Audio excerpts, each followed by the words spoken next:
सभी का हार्दिक स्वागत एवं अभिनंदन करता हूं।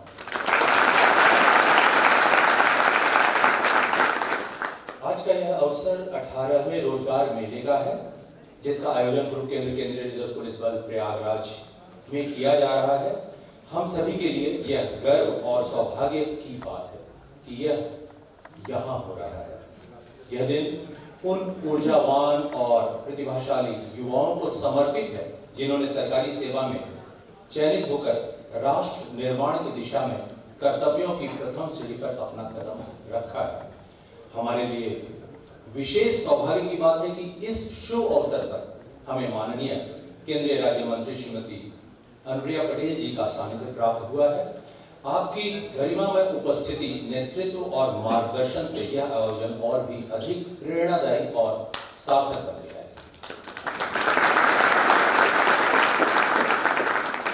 साथ ही माननीय प्रधानमंत्री श्री नरेंद्र मोदी जी द्वारा वर्चुअल माध्यम से साझा किए गए प्रेरक विचार न केवल नवनियुक्त अभ्यर्थियों को बल्कि हम सभी को राष्ट्र सेवा के प्रति और अधिक समर्पण, निष्ठा और कर्मठता से कार्य करने की प्रेरणा प्रदान करेंगे, जो अभी थोड़ी देर में होगा। ग्रुप केंद्रीय रिजर्व पुलिस बल प्रयागराज इस ऐतिहासिक आयोजन का हिस्सा बन सका, इसके लिए मैं स्वयं को गौरवान्वित महसूस करता हूं। चूंकि यह कार्यक्रम केंद्रीय रिजर्व पुलिस बल परिसर में आयोजित हो रहा है, इस अवसर पर मैं आप सभी के समक्ष सरदार पोस्ट रन कक्ष की उस गौरवशाली गाथा का संक्षिप्त उल्लेख करना चाहूंगा, जहां सीआरपीएफ की एक छोटी सी टुकड़ी ने अदम्य साहस, अनुशासन और बलिदान का परिचय दिया है। यह घटना न केवल सीआरपीएफ के शौर्य का प्रतीक है, बल्कि आने वाली पीढ़ियों के लिए भी प्रेरणा का स्रोत है। इस पर एक छोटी सी लघु फिल्म है जो 10 मिनट का है, लेकिन मैं ऐसा समझता हूं कि इसको फिलहाल स्थगित रखते हैं और हम आगे की कार्यक्रम करेंगे, क्योंकि 11 बजे प्रधानमंत्री महोदय आ जाएंगे। तो इसको स्थगित अभी कर लें और इसके आगे क्या करेंगे। धन्यवाद।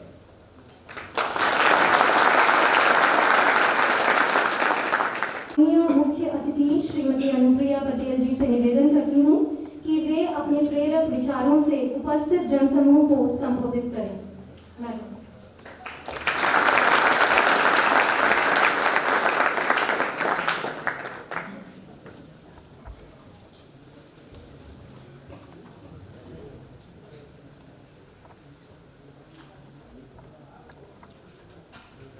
18वें रोजगार मेला के अवसर पर आज यहाँ पर उपस्थित पुलिस उप महानिरीक्षक ग्रुप केंद्रीय रिजर्व पुलिस बल प्रयागराज श्री धीरज कुमार जी, पुलिस उप महानिरीक्षक सीआरपीएफ रेंज प्रयागराज श्री सुनील कुमार राय जी, विभिन्न संस्थानों से यहाँ पर पधारे सभी माननीय अतिथिगण, सम्मानित हमारे मीडिया के साथी और विशेष तौर से यहाँ पर उपस्थित सभी नवनियुक्त अभ्यर्थीगण, मेरे साथ यहाँ पर आए हुए सभी मेरे अपना दल पार्टी के पदाधिकारी कार्यकर्ता साथी, इस अवसर पर आप सबके बीच उपस्थित होना मेरे लिए प्रसन्नता और गौरव दोनों का ही विषय है।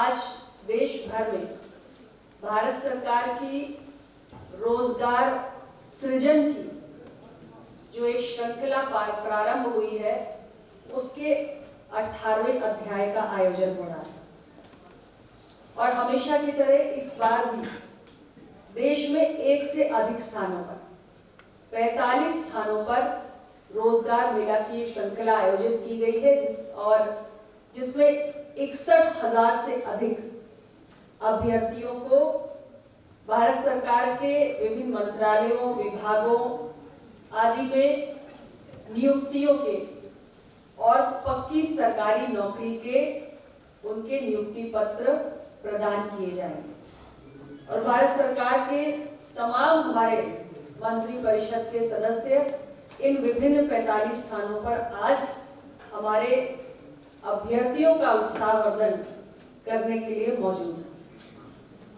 मुझे भी इसी क्रम में आप सबके बीच यहाँ आने का अवसर मिला है।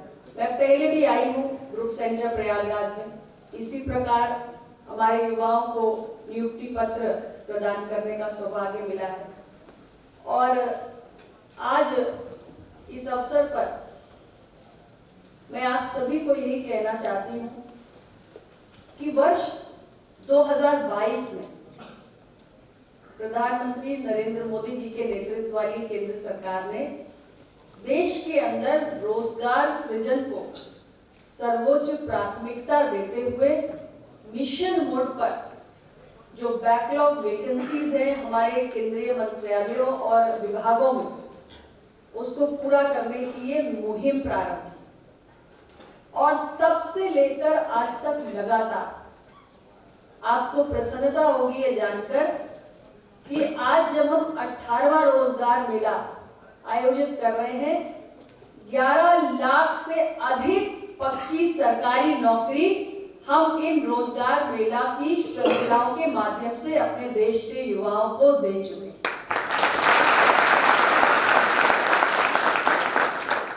देश के इतिहास में शायद ऐसा पहली बार हो रहा होगा कि कोई सरकार समयबद्ध तरीके से और तेज गति से नौकरियों के बैकलॉग को भरने का काम कर रही है और निरंतरता के साथ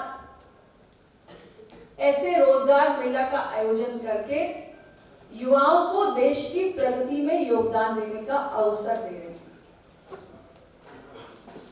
मैंने जो आंकड़े आपको बताए ये महज आंकड़े नहीं है, बल्कि युवाओं को देश की विकास यात्रा में भागीदार बनाने का सरकार का संकल्प है। और आप सब जानते हैं कि देश के लिए आज एक बड़ा संकल्प लेकर हम आगे बढ़ रहे हैं। जब हम अपने देश की आजादी के 100 वर्ष का सफर पूरा करें तो देश विकासशील देशों की श्रेणी से बाहर निकलकर एक विकसित देश की पंक्ति में आकर खड़ा हो जाए। और ये सामान्य स्वप्न नहीं है, एक बहुत बड़ी सोच है, एक बड़ी कल्पना है। और बड़ी कल्पना है तो इसके लिए सुनियोजित ढंग से काम करने की भी आवश्यकता है। और भारत आज दुनिया का सबसे युवा देश है। आज हमारे देश की 65% आबादी 35 वर्ष की आयु से कम है, यानी बहुत बड़ा एसेट युवाओं के रूप में हमारे सामने है। और युवाओं के पास, हमारे देश के युवाओं के पास कौशल है, प्रतिभा है, हुनर है, ऊर्जा है, एक नई सोच है, एक नया दृष्टिकोण है। और हमारे इन युवाओं की जो ये अपार क्षमता है, ऊर्जा है, इसका उपयोग विकसित भारत के इस विजन को साकार करने में हो, ऐसी हमारी सरकार की सोच है। और इसलिए युवाओं को हमने हर स्वरूप में आगे बढ़ने के अवसर देने का निर्णय किया है। पक्की सरकारी नौकरी देना सिर्फ एक तरीका हो सकता है। आज आप सभी जो अलग अलग विभागों में, मैं देख रही हूँ सीआरपीएफ, सीआईएसएफ, एसएसबी, आईटीबीपी और बहुत सारे अन्य भी हमारे ऐसे सरकारी विभाग हैं जिसमें आप सभी को नियुक्ति पत्र मिलेगा।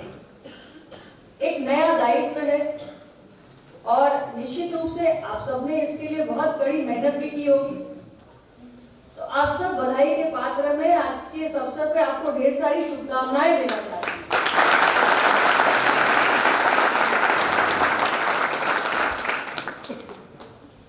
और इस नियुक्ति पत्र को प्राप्त करने के साथ ही जीवन का एक नया अध्याय भी प्रारंभ हो रहा है।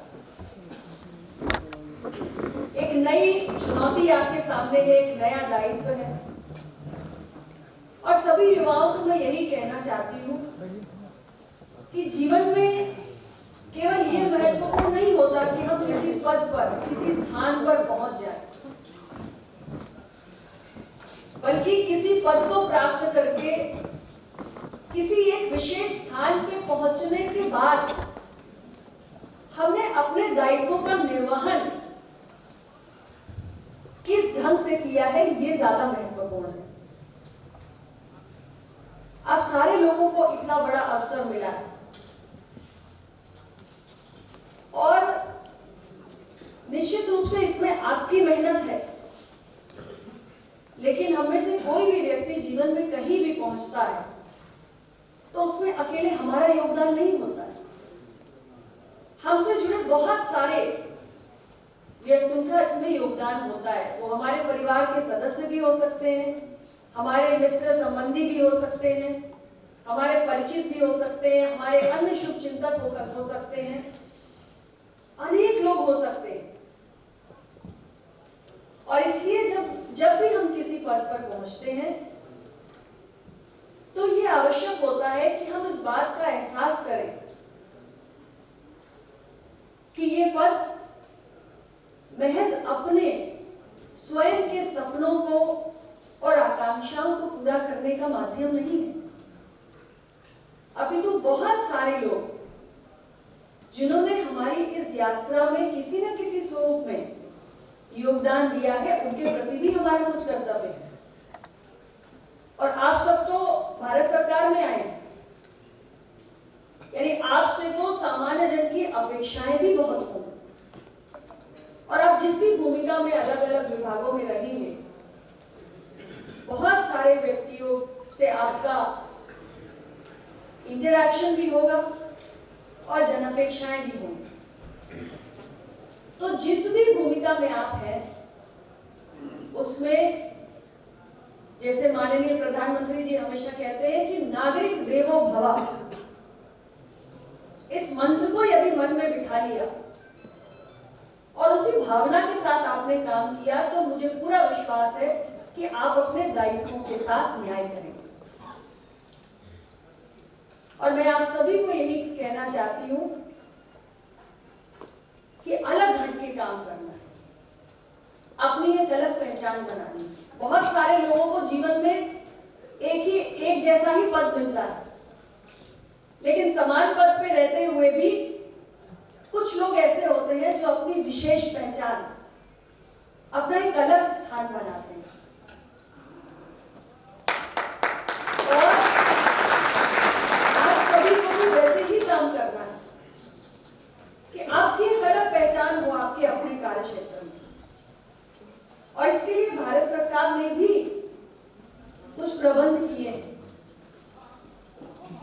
मिशन कर्मयोगी प्रारंभ एक ऐसी व्यवस्था है जिस पर हमने ऐसे बहुत सारे ट्रेनिंग मॉड्यूल्स, बहुत सारे ऐसे 1500 के करीब ऐसे पाठ्यक्रम हैं जो आपके लिए विशेष तौर से बनाए गए हैं। और जब आप अपने इस नए रोल में प्रवेश करेंगे तो मेरा यह भी सुझाव आपको रहेगा कि मिशन कर्मयोगी प्रारंभ का आप उपयोग करें।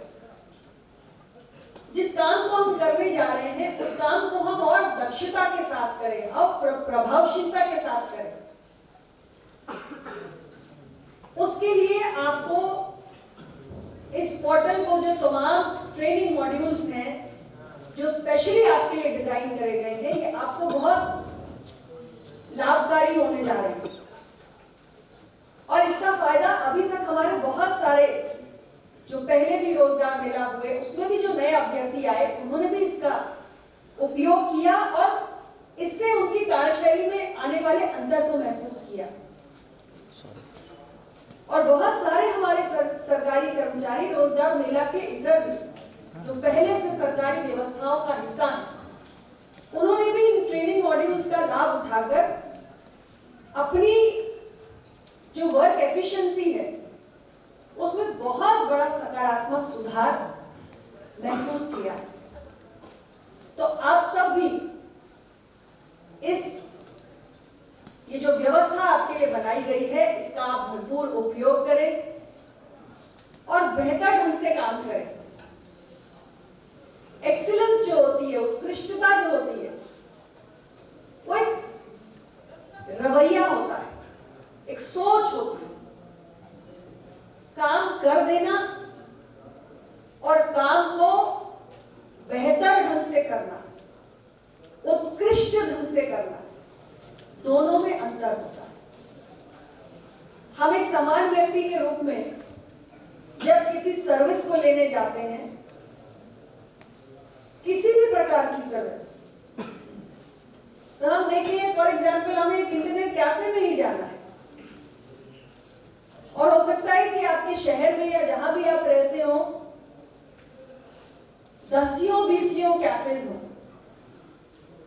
लेकिन जहां बेहतर सर्विस होगी, जो वही काम अलग ढंग से कर रहा होगा, आप वहां जाना पसंद करेंगे। तो इसलिए एक्सीलेंस को अपने जीवन का, अपनी कार्यशैली का अंग बनाएं। और आज के भारत में युवाओं के लिए आगे बढ़ने के बहुत सारे अवसर हमारी सरकार बना रही है। देश का इतिहास गवाह है कि इस देश में बड़े बड़े परिवर्तन युवा पीढ़ी ने किए। देश को जब ब्रिटिश राज से आजादी दिलानी थी, तब भी देश के युवा आगे आए थे। उन्होंने देश के लिए अपने प्राणों की आहुति दी। इतिहास में जाइए तो हमारे सामने तथागत गौतम बुद्ध जैसे उदाहरण हैं, जिन्होंने युवावस्था में राजमहल को त्याग कर संसार को संदेश देने के लिए अपने जीवन में एक नया मार्ग चुना है। और अनगिनत ऐसे उदाहरण हैं जहां युवाओं ने बहुत बड़ा क्रांतिकारी बदलाव किया। और निश्चित रूप से आप सब भी कर सकते हैं। सरकारी नौकरी के अलावा जो हमारे युवा सरकारी नौकरी से हटकर देश की इस विकास यात्रा में योगदान देना चाहते हैं, उनके लिए भी आज प्रचुर अवसर है। आज देश की अर्थव्यवस्था तेजी से बढ़ रही है। आपने कुछ दिन पहले ही देखा होगा कि IMF ने हमारे देश के GDP ग्रोथ को लेकर नए अपने पुराने जो प्रोजेक्शंस थे उनको रिवाइज करके कहा कि 7.3% की दर से भारत की अर्थव्यवस्था आगे बढ़ी। और आज भी भारत की जो अर्थव्यवस्था है वो दुनिया की सबसे तेज गति से बढ़ने वाली अर्थव्यवस्था बनी हुई। एक समय था, एक दशक पहले, आज से 11 वर्ष पहले, जब भारत की अर्थव्यवस्था की गिनती फ्रेजाइल 5 में हुआ करती थी, लेकिन आज महज 11 वर्षों के अंदर अंदर हमने फ्रेजाइल 5 से टॉप 5 का सफर तय किया है और दुनिया की 4थी सबसे बड़ी अर्थव्यवस्था बन गई।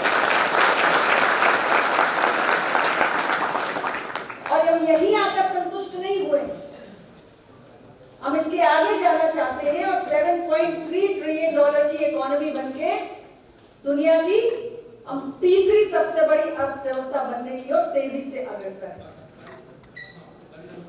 देश में आज बड़े पैमाने पर बीते एक दशक में देखिए तो इंफ्रास्ट्रक्चर का निर्माण हुआ, क्योंकि नया इंफ्रास्ट्रक्चर बनेगा तो देश तेज गति से आगे बढ़ेगा, देश के जन सामान्य की आकांक्षाएं पूरी होंगी और देश के हर सामान्य नागरिक को देश की विकास यात्रा में अपना योगदान देने का अवसर भी मिलेगा। चाहे मेट्रो का विस्तार हो, रेल का विस्तार हो, सड़क, हाईवेज, एक्सप्रेसवेज का विस्तार हो, इंटरनेट का विस्तार हो, आप देखिए हर क्षेत्र में देश की तस्वीर बदली। आज भारत के पास दुनिया का तीसरा सबसे लंबा मेट्रो का नेटवर्क है। कभी हमारे देश में मेट्रो महज 5 शहरों तक सीमित थी, आज 23 से अधिक शहरों में मेट्रो नेटवर्क पहुंच गया है।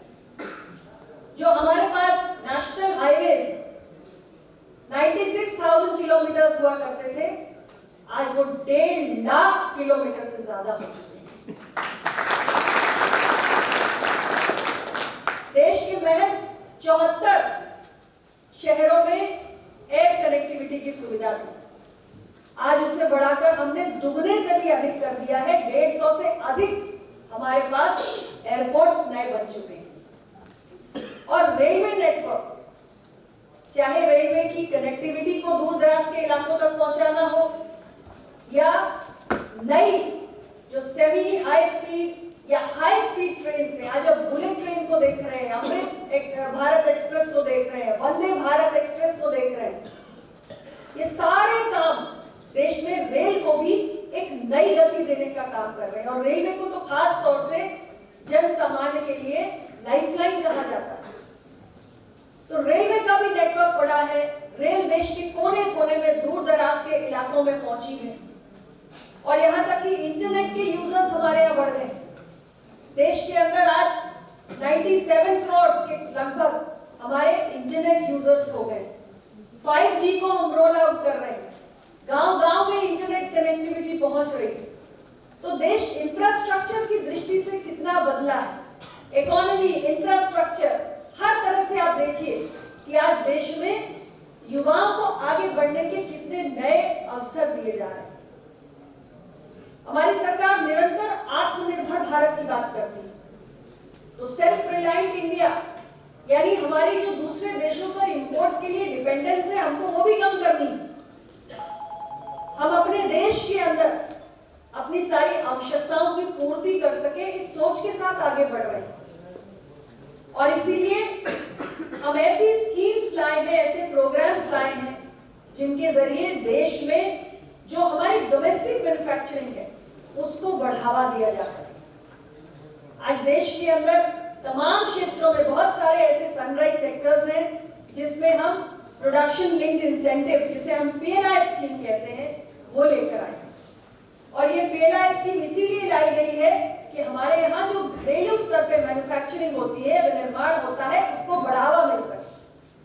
और इसमें 2.25 लाख करोड़ का इन्वेस्टमेंट हो चुका है। अभी तक जब से ये स्कीम आई है तब से हम 16.5 लाख करोड़ का उत्पादन कर चुके हैं, अपने घरेलू प्रोडक्शन को हम इतना बढ़ा चुके हैं, और 12 लाख के करीब हम रोजगार के नए अवसर पैदा कर चुके हैं। तो जब डोमेस्टिक मैन्युफैक्चरिंग को बढ़ावा मिल रहा है, तब भी हमारे देश के युवाओं के लिए रोजगार के नए अवसर पैदा हो रहे हैं। जब इंफ्रास्ट्रक्चर तेजी से बढ़ रहा है, तो उसमें भी हमारे युवाओं के लिए रोजगार के नए अवसर बढ़ रहे हैं। आज देखिए, भारत एक ऐसा देश बन चुका है जहां पे डिजिटल इकोनॉमी भी तेजी से बढ़ रही है। दुनिया भर में जितना डिजिटल पेमेंट होता है, उसमें आपको गौरव होना चाहिए ये जानकर कि 50% आपके अपने UPI की इसमें हिस्सेदारी। तो हमारी डिजिटल इकोनॉमी भी तेजी से बढ़ रही है। फिजिकल इंफ्रास्ट्रक्चर हो, सोशल इंफ्रास्ट्रक्चर हो या डिजिटल इंफ्रास्ट्रक्चर, सब तेजी से बढ़ा है। बीते कुछ वर्षों में सरकार ने इस गति के साथ एक नए दृष्टिकोण के साथ काम किया है। एक जमाने में भारत मोबाइल फोन का आयातक हुआ करता। हमें अगर मोबाइल फोन चाहिए तो हम दूसरे देशों पर निर्भर होते थे, और जब हम आत्मनिर्भरता के मंत्र के साथ आगे बढ़े तो कुछ ही वर्षों में इतना बड़ा कमाल हुआ कि आज भारत दुनिया का मोबाइल फोन के मामले में ग्लोबल मैन्युफैक्चरिंग हब बन चुका है, और दुनिया के दूसरे सबसे बड़े मोबाइल मैन्युफैक्चरर देश के रूप में हमारी पहचान बन चुकी है।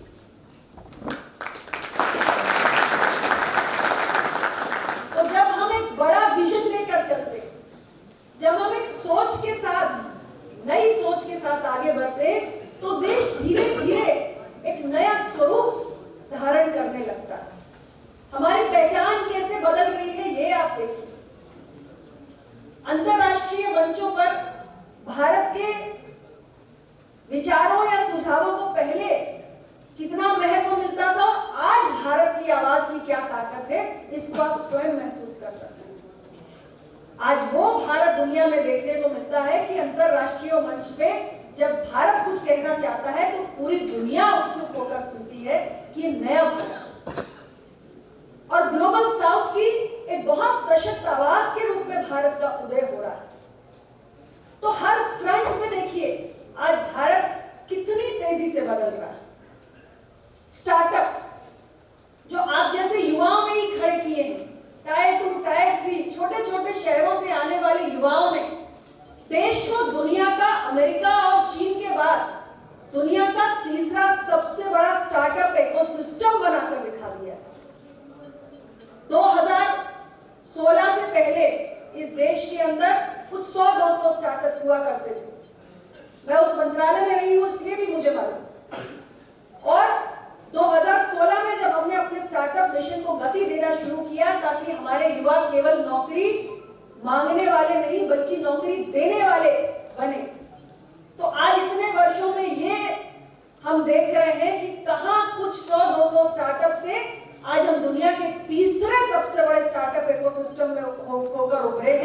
जहां पर आज केवल अगर मैं रेकग्नाइज स्टार्टअप्स की बात करूं, हमारे वाणिज्य और उद्योग मंत्रालय का एक विभाग है DPIIT जो इन स्टार्टअप्स को मान्यता देता है। तो आज 1,60,000 से ज्यादा तो केवल हमारे DPIIT से मान्यता प्राप्त स्टार्टअप्स हैं। और इसके अलावा यूनिकॉर्न्स, देश के अंदर आज 118 से अधिक यूनिकॉर्न्स आप जैसे युवाओं ने बनाकर दिखा दिए हैं। और इन स्टार्टअप्स में आप ही के जैसे युवाओं को रोजगार के भरपूर अवसर भी मिल रहे हैं। तो इस देश का युवा क्या नहीं कर सकता? सरकार ने बहुत सारे इनिशिएटिव्स, स्किल इंडिया, मुद्रा योजना, स्टार्टअप मिशन, स्वनिधि योजना, ऐसे बहुत सारे कार्यक्रम चलाए जिनका गांव-गांव में, छोटे-छोटे कस्बों में, शहरों में लोगों ने लाभ उठाया, युवाओं ने, महिलाओं ने, और आज वो आत्मनिर्भरता की यात्रा तय कर रहे हैं। सेल्फ हेल्प ग्रुप्स के जो हमारे गांव में बने हुए हैं महिलाओं के लिए, आज आप जाकर गांव में देखिए कि सेल्फ हेल्प ग्रुप्स को हमने जिस तरीके से उसको गतिमान किया है, आज गांव-गांव में गरीब महिलाओं को सर उठाकर जीने का एक अवसर मिला। तो ये बदलता हुआ भारत है जहां बहुत सारे अवसर हैं आगे बढ़ने के लिए। आपको सिर्फ अपनी प्रतिभा और कौशल का सही दिशा में उपयोग करना है। और आपने 15 अगस्त को सुना था, प्रधानमंत्री जी ने विकसित भारत रोजगार योजना की बात की। 3.5 करोड़ नए रोजगार के अवसर उस योजना के तहत निर्मित किए जा रहे हैं। यहां तक कि हमने एक नया ऐसा पोर्टल लॉन्च किया है, प्रतिभा सेतु पोर्टल। ये प्रतिभा सेतु पोर्टल खास तौर से हमारे जो बहुत सारे युवा देश भर में UPSC के एग्जाम के लिए बैठते हैं और उनमें टैलेंट की, प्रतिभा की, ज्ञान की, किसी चीज की कोई कमी नहीं होती है, लेकिन हमारे पास वैकेंसीज लिमिटेड होती है। इसलिए कुछ हमारे युवा UPSC में जो स्थान, उनकी जो एक्सपेक्टेशन होती है वो को प्राप्त नहीं कर पाते, फाइनल मेरिट में वो नहीं आ पाते। लेकिन ये युवा नॉलेजेबल भी है, ये युवा स्किलफुल भी है और ये देश के लिए कंट्रीब्यूट भी कर सकते हैं। इसलिए हमने एक ऐसा मैकेनिज्म बनाया UPSC प्रतिभा सेतु पोर्टल के माध्यम से कि ऐसे तमाम युवा वॉलंटरी तरीके से इस पोर्टल पर जब आते हैं तो इस पोर्टल पर सरकारी मंत्रालय, हमारे सरकारी विभाग, हमारे PSUs और बहुत सारे हमारे प्राइवेट कंपनीज और कॉर्पोरेट्स, वो सब इस पोर्टल के माध्यम से ऐसे प्रतिभावान युवाओं को चुनते हैं। केवल UPSC के मेरिट लिस्ट में आकर ही आप देश की सेवा नहीं कर सकते, और भी अन्य तरीके हैं जिससे आप रिसर्च में, पॉलिसी मेकिंग में, सर्वेज में बहुत सारे ढंग से आप कंट्रीब्यूट कर सकते हैं देश के लिए। और इसलिए ये भी हमने प्रयोग हमारी सरकार ने किया है। इसी प्रकार हमने एक हमारे श्रम मंत्रालय का NCS पोर्टल बनाया हुआ है, नेशनल करियर सर्विस पोर्टल बनाया हुआ है। वो भी एक ऐसा पोर्टल है जिसके जरिए जो देश भर के हमारे जॉब सीकर्स हैं और देश भर के जो हमारे तमाम अलग अलग प्राइवेट कंपनीज के एम्प्लॉयर्स हैं, उनको हम साथ लाने का काम करते हैं, ताकि जो पोटेंशियल कैंडिडेट्स हैं और जो हमारी कंपनीज हैं वो सही अपने एम्प्लॉयज को चुन सके, और जो हमारे कैंडिडेट्स हैं उनको बहुत सारे विकल्प रोजगार के उपलब्ध हो सके। तो अनेक प्रयास हैं जो भारत सरकार ने समय समय पर किए हैं, और हम सब की यही कोशिश है कि आप सब युवा आगे बढ़े, एक सकारात्मक बदलाव आपके माध्यम से हो सके। और कुल मिलाकर जो हमने आने वाले कुछ समय में एक सपना देखा है कि देश विकसित राष्ट्र की श्रेणी में आकर खड़ा हो जाए, जहां सबकी आकांक्षाएं पूरी हो सके, एक ऐसा समाज हो जिसे हम इंक्लूसिविटी का उदाहरण कह सकते हैं, जहां सबके लिए एक बेहतर जीवन जीने का और अपनी आकांक्षाओं को पूरा करने की एक गुंजाइश हो, एक सशक्त और समृद्ध भारत हो। ऐसे भारत की कल्पना को हम सब मिलकर आगे बढ़ाएं। पुनः इस अवसर पर मैं अपने नवनियुक्त अभ्यर्थियों को बहुत ढेर सारी बधाई और शुभकामनाएं देती हूँ और CRPF को अभिनंदन करती हूँ। उन्होंने आज के इस आयोजन को यहाँ पर किया, आप सभी को एकत्रित किया और रोजगार मेला की इस श्रृंखला को और महज ये एक, फिर कहूंगी मैं, सिर्फ ये एक सरकारी कार्यक्रम नहीं है, बल्कि एक बहुत बड़ा संकल्प है। उसको आगे बढ़ाने में आप सभी ने योगदान दिया। सबका बहुत बहुत अभिनंदन, आप सबका धन्यवाद।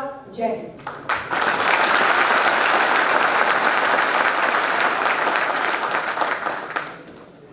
Next, Mamta Gaur, Department will be CRPF.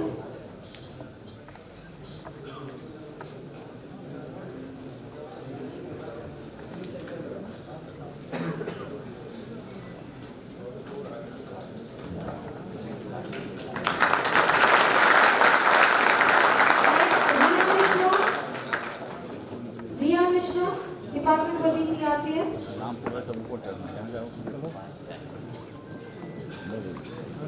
Followed by Suman Yadav, CRPF again.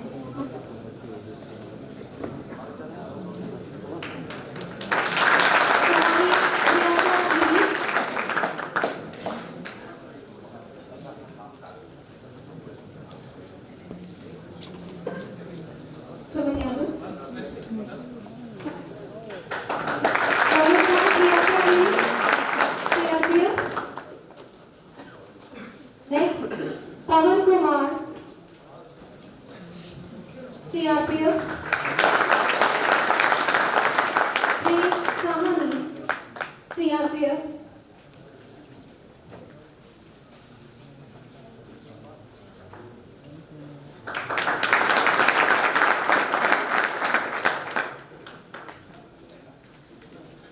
Prem Sahani.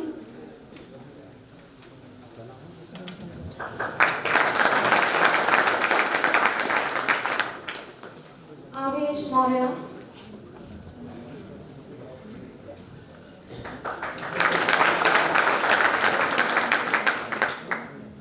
Anu Pal, CRPF.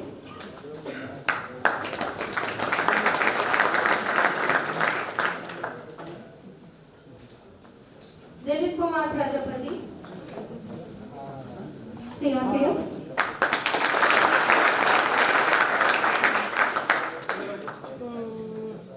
Ravi Sharma, CRPF.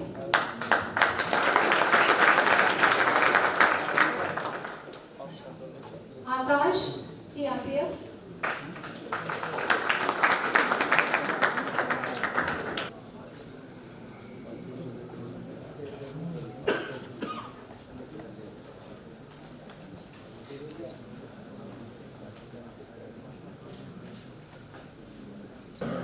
मंचासीन इस गरिमामय समारोह की मुख्य अतिथि महोदया माननीय श्रीमती अनुप्रिया पटेल, केंद्रीय राज्य मंत्री स्वास्थ्य एवं परिवार कल्याण मंत्रालय, रसायन एवं उर्वरक मंत्रालय, भारत सरकार। समारोह में उपस्थित सभी वरिष्ठ अधिकारीगण, नियुक्ति पत्र प्राप्त करने वाले समस्त चयनित अभ्यर्थीगण, उपस्थित प्रिंट एवं इलेक्ट्रॉनिक मीडिया के प्रतिनिधिगण, देवियों और सज्जन, 18वें रोजगार मेले के अंतर्गत आयोजित इस नियुक्ति पत्र वितरण समारोह में माननीय मंत्री महोदया के गरिमामय उपस्थिति हेतु मैं आपका हृदय से आभार एवं धन्यवाद व्यक्त करता हूं।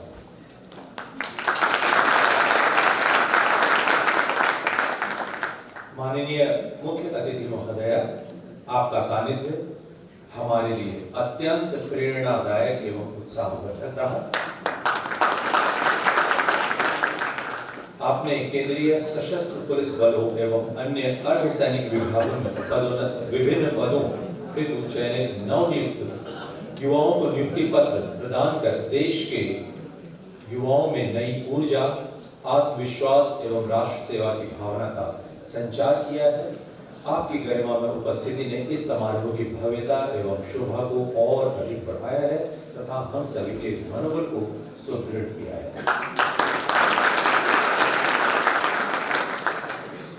आज इन चयनित अभ्यर्थियों को नियुक्ति पत्र प्रदान किए गए हैं। हमें पूर्ण विश्वास है कि ये सभी युवा राष्ट्र निर्माण में अपनी महत्वपूर्ण भूमिका निष्ठा एवं ईमानदारी और समर्पण के साथ निर्वहन करेंगे आपका आशीर्वाद एवं मार्गदर्शन निश्चित रूप से इन युवाओं को उनके कार्यक्षेत्र में उत्कृष्टता प्राप्त करने हेतु सदैव प्रेरित करेगा। इस कार्यक्रम के सफल आयोजन में प्रत्यक्ष अथवा अप्रत्यक्ष रूप से सहयोग प्रदान करने वाले सभी अधिकारीगण, जवानों एवं कर्मचारियों के प्रति मैं हार्दिक धन्यवाद प्रकट करता हूं, जिनके अथक परिश्रम एवं समर्पण से यह कार्यक्रम सुव्यवस्थित एवं सफलतापूर्वक संपन्न हुआ।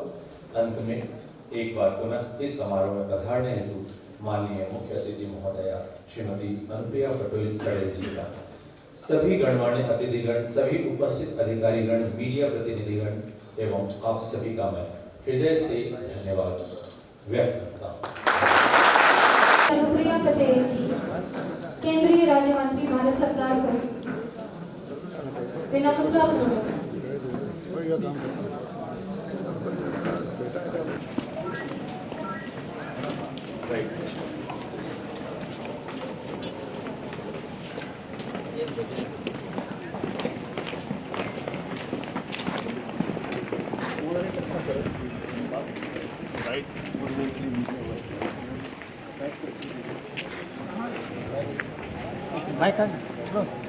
स्थानों पर किया और बहुत सारे हमारे अभ्यर्थियों को 61,600 से अधिक अभ्यर्थियों को इस अवसर पर ITBP, SSB, Assam rifles, CRPF, CISF और अन्य सरकारी विभागों में पक्की सरकारी नौकरी के नियुक्ति पत्र प्रदान किए गए और इन सभी युवाओं को हम हार्दिक शुभकामनाएं भी देते हैं और यही हम सबकी आशा है कि नागरिक देवो भव के मंत्र के साथ ये सभी अपने अपने दायित्वों का निर्वहन करें और इस देश के नागरिकों को सर्वोत्तम सेवाएं ये प्रदान करें। भारत की सरकार स्वरोजगार और सरकारी नौकरी दोनों पर लगातार काम कर रही है। सरकारी नौकरी के साथ साथ हमारे ऐसे बहुत सारे कार्यक्रम हैं, make in India, skill India, startup India, Svanidhi योजना, विश्वकर्मा योजना, PLI स्कीम, जिनके माध्यम से हमने देश के अंदर रोजगार के बड़े पैमाने पर अवसरों को निर्मित किया है। और हम सब की यही कोशिश है कि भारत का युवा, आज भारत दुनिया का सबसे युवा राष्ट्र है और भारत के युवाओं की क्षमता का उपयोग विकसित भारत एट 2047 के संकल्प को साकार करने में लग सके।